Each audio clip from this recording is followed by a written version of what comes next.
18-й год, 19-й год, вот сейчас должен был 20-й год. Но в этом 2020 году сестрам 13-летней Полине и 8-летней Насте Моревым будет уже не до отметок роста на стене в квартире у бабушки с дедушкой.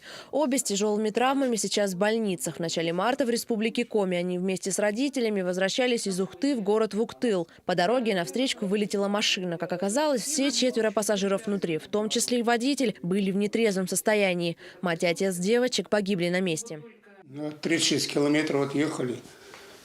Там есть такой ниже поселок, Нижнеодос называется.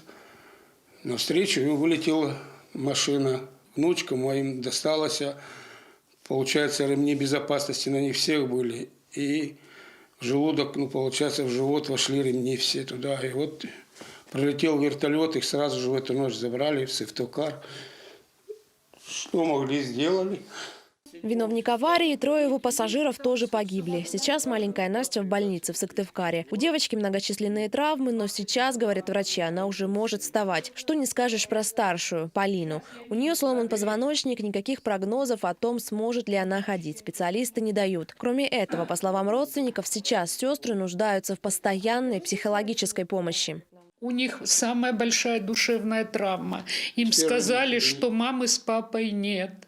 Но как еще ребенку сказать, что она потеряла родителей, но она еще не сможет ходить? Мы просто не представляем, как подросток 13-летний все это воспримет и все это перенесет. Дети обои посещали музыкальную школу, дети ходили на танцевальные кружки, дети ни разу не лежали в больнице.